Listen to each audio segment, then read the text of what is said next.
Hi everyone, welcome back to another video on my channel.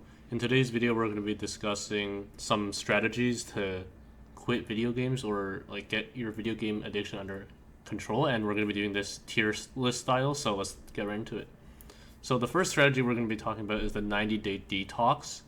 And I would put this at A tier, and this is because it's a pretty good approach for quitting gaming. It's not a foolproof strategy, right? But the whole idea of a 90-day detox, if you don't know what it is basically you just stop gaming completely for 90 days, and then at the end of the 90 days, you make your next decision, essentially. So it's kind of like a grace period. And during these 90 days, you kind of want to just not really interact with any games and stuff, and you want to really focus on resetting your dopamine levels back to baseline, because video games, they release a lot of dopamine in your brain. If you don't know, dopamine is like a neurotransmitter, which is like a pleasure and reward and motivation chemical all at once, simultaneously, kind of. That's how I understand it, at least. And yeah, so when you're playing a lot of video games, you'll release a lot of dopamine inevitably, because they're designed to be very fun, and that's what makes video games very dangerous, because they're so fun that everything else in life is pretty boring. So with that in mind, you want to really use the 90-day detox to your advantage here, because this allows you to kind of reset those dopamine levels, and then you can go enjoy the rest of your life. And then it's like life isn't so overstimulating, right? Games are so overstimulating that life is boring, and you can pretty much go back to enjoying the little things in life. Like if you walk outside and you see a tree or something, and you can see it's a really nice shade of green. It's just really small things that you notice when you're on the 90-day detox. And I would give it an A tier, because it's a pretty powerful technique for solving a video game addiction. And the next one we're going to be talking about is cold turkey. I would probably give this a B tier, to be honest, because it's pretty good, but it does have a lot of flaws, I think. It's similar to the 90-day detox, but the whole idea here is you're just cutting it out completely. So it's not like you're making a decision after 90 days. You're just goodbye gaming forever, right? And the main issue with this is not so much that it's not good, it's just that you kind of need stuff to do in this meantime, right? You need hobbies and you need new interests. I find a lot of people go wrong with cold turkey because they cut out gaming, and then they just replace it with watching Twitch streams or wasting time on YouTube, doom scrolling, and you're not really doing anything with your time. And also, it's very easy to relapse with cold turkey, because you don't really have a lot of things preventing you from doing it, right? Because you're not really setting a goal for yourself. You're just kind of I'm not going to touch video games for the rest of my life. And it's kind of really easy to fall off from that and kind of get back into gaming, and then get addicted again, right? So this is one that I would be a bit wary of, but the principle is good, right? And the next one we're going to be talking about is moderation, and specifically with daily limits. And this one's actually, I would put this in D tier, because it's pretty bad, I'm going to be honest. And this is probably if you were to do moderation, because moderation can be an okay tactic sometimes. It depends on how addicted you are, in my opinion. If you're not super addicted to gaming and you kind of just want to get it under control, it could be pretty good, right? But if you're so addicted to the point that where you literally have to cut it all out, then I wouldn't go moderation at all. But if you were to do moderation, this is the type of moderation that I would avoid at all costs. Pretty much just don't do this. And the whole idea with daily limits is telling yourself if you're going to play 1 hour or 2 hours a day, right? And the main issue with this is not so much that it's not good to get your gaming under control, right? It's the whole idea of building bad habits. And if you play video games every day, that kind of builds a habit. And that was the case for me, because when I played video games, it was just something I was just used to. It's just something you do, right? And if you want to have a healthy relationship with gaming, you can't be playing it every day, because it's just kind of built into your life. And you kind of want gaming as sort of a thing that you do for fun, right? When you're finished all your work. And if you're playing every day, it's very likely to interfere with other parts of your life, because sometimes you're busy and you have a lot of work, but if you somehow squeeze out time for gaming every day, it's just going to be a part of who you are, pretty much, and that's really problematic. And the next one we're going to be discussing is playing only on weekends. I'd probably give this a C tier. I actually tried this for a year or two. It's okay. It's honestly not the worst approach, but it's not really super great if you actually want to get rid of the video game addiction. It's more of just there to kind of push it off to a later date, right? And what I found with this, right? So when you play only on weekends, you kind of still think about video games a lot during the weekdays, right? You're kind of always ruminating about video games, thinking about what's the next thing I can do on this video game. And I realized this a lot, right? Because when I played video games only on weekends, I found that I was always thinking about it during class, and I always had thoughts about it. I would usually always be involved, and this is the thing that people miss when they talk about playing only on weekends, right? You're always involved in these communities, like Twitter or Reddit or Discord, YouTube, Twitch, all these different platforms, you're preventing yourself from playing the game on the weekend, but you're still involved in the community. So essentially, by watching Twitch streams of someone playing Fortnite, you're still basically doing the same thing, right? There's not a huge difference there. And another thing that people often don't think about when they think about playing only on the weekends is that this is very problematic if you're like in school or in university, right? Because when you're in university or high school or just any sort of like education system, you have a lot of breaks. You have like summer breaks, you have the holidays, and those all count as weekends, right? And I found that when I ran into a summer break, I just went like full on like 16-hour a day gaming sessions, and I couldn't stop myself because I mean, not so much that like I was impacting my life because I had no work to do, but it was just a very poor way of spending my time, and it was very unhealthy, like just in terms of even sitting down for that long. And it's very hard to get that under control when you have a system like that in play. But it's definitely better than daily limits because it's not habitual. And the next one we're going to be discussing is competing interests. I would say this is definitely B tier, a little worse than cold turkey, just because cold turkey you're completely cutting out, but competing interest, the whole idea is that if you find something that you love just as much as gaming, something that you're really passionate about, you can spend a lot of time in this activity and it'll pretty much just bump out gaming altogether, right? So the whole idea with video game addiction is that why video games are so addictive is because they fulfill certain needs, and that's what makes them very, addictive, right?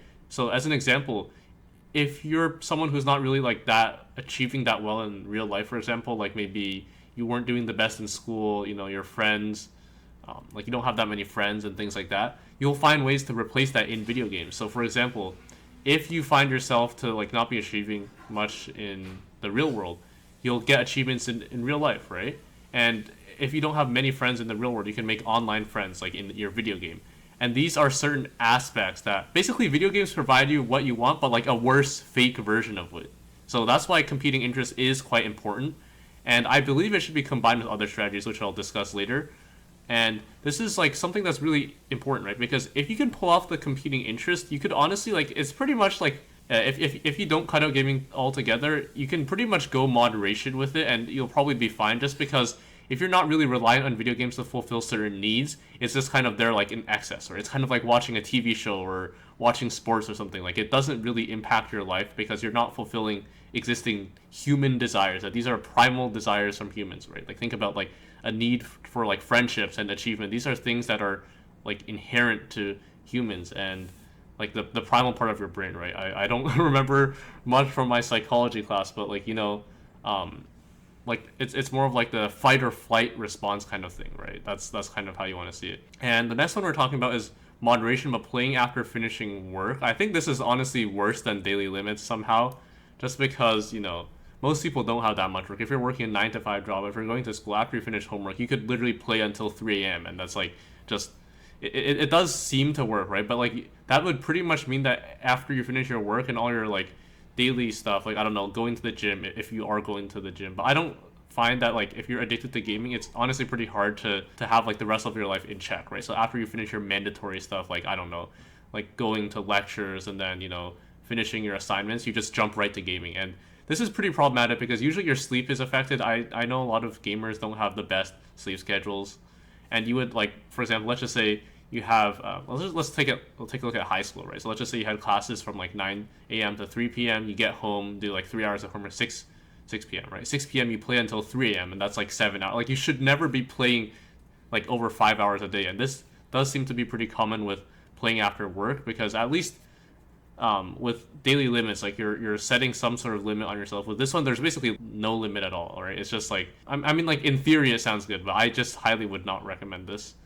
And the next one we're talking about is the 90-day detox and competing interest. So this is basically a combination method, and this is technically how you're supposed to execute the 90-day detox, but I think it gets a bit like lost in translation a bit when you're executing, right? Because the way that you want to do this is basically once you start the 90-day detox, then you start like just forcing yourself to do interest. Not even forcing yourself, you're just picking up new things. Since you have so much free time, you're bound to find some new interest, and your dopamine levels, like as you go through the 90-day detox, the first few weeks are going to be tough, right? But once you get to like week 4 or 5, like you start finding that, you know, things aren't actually that boring. That's when you can start picking up new interests. Like for me, I got back into cubing. That was one of the first things that I did, and then slowly everything else like compounded afterwards, right? So I remember like cubing was one of the first hobbies I did. Afterwards, I started picking up things like baseball, programming, like even just making YouTube videos, right? Making YouTube videos. A lot of hobbies they came afterwards, but they would not be there if I had continued to game, right? So I feel like the 90-day detox gave me a good mental reset to start picking up these different competing interests, and it helped me a lot with my video game addiction. Basically, I don't even play video games today, so I'm definitely not addicted. And this is definitely, I would think this is the best strategy for quitting gaming. This is honestly like, it's like unstoppable, I would say. Like if you can pull this off, you're pretty much good, and you won't really have to worry about your video game addiction anymore. And the next one we're going to be talking about is leaving the gaming community. And this one is basically, it should be used in tandem with the 90-day detox. And this one's also very powerful as well, because I think the number one reason why people relapse is because they're not really like, they only quit the video game, but they're not really like out of the community, right? Because the community aspect is what brings gamers together, or just people together in general, right?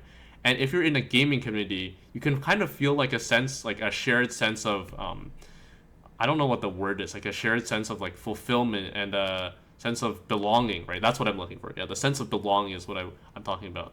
And in the Fortnite community, it's pretty obvious, where you have like Fortnite subreddits and like gaming Discord servers, YouTubers that you watch, Twitch streamers. Like, a lot of people build these parasocial relationships with Twitch streamers, feeling like they actually have a strong connection with them. I mean, I'm a YouTuber myself, so I guess it does kind of exist in that sense. But I feel like this like sense of connection is not really what you want. You want real life friends. You don't want like these parasocial relationships with streamers. And even just like that kind of aspect, it's pretty tricky, right? And if you leave the gaming community altogether, and what I mean by this is by just leaving the Discord servers, leaving subreddits, unsubscribing from YouTube channels, unfollowing Twitch. I think I deleted my Twitch account, that kind of thing, right? You want to get rid of the community part along with the video games themselves. And this is honestly very tricky, because sometimes you have to say goodbye to some of your gaming friends.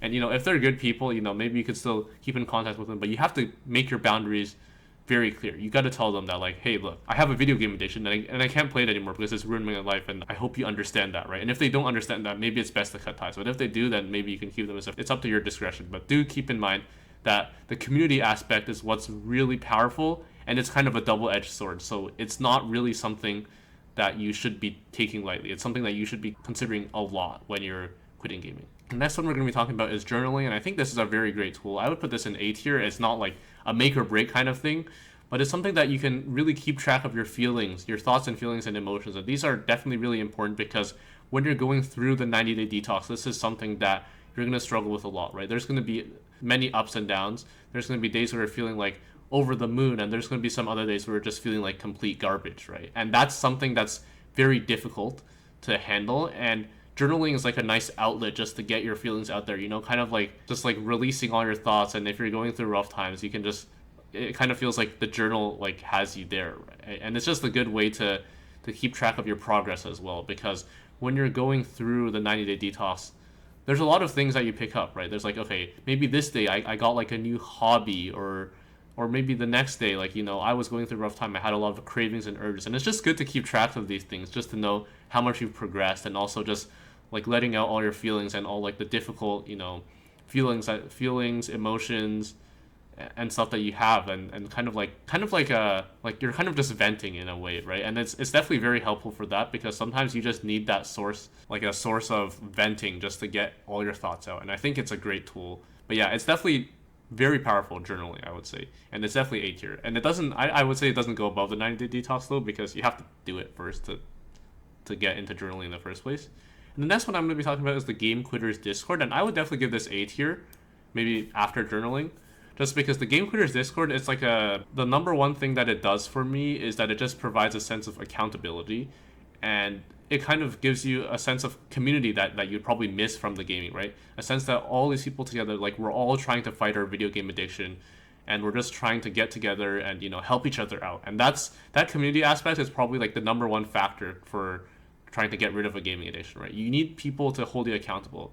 You need people to actually make sure that you're going to follow through with these plans, which are not going to be easy at all, because quitting video games, just like any other addiction, is not something like it's probably not like the worst thing in the world, but it's definitely very challenging, and you need people to support you. And also the Discord, it has some really cool tools as well. Like they have like a Discord bot which you can like keep track of how many days you quit. It's like a Discord bot, you can keep track how many days you're detoxing from.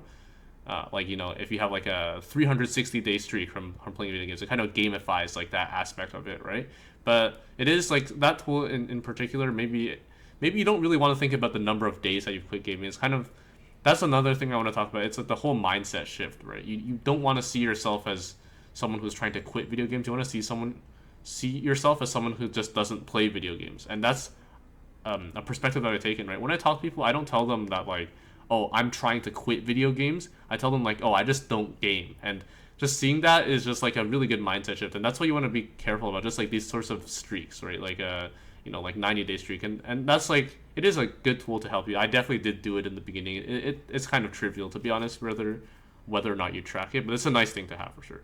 And the next one we're going to be talking about is blocking tools such as the Cold Turkey app. This is different from Cold. This is like a specific, like any sort of blocking tool. And I would put this in B tier, maybe like in between. It's probably out behind competing interests.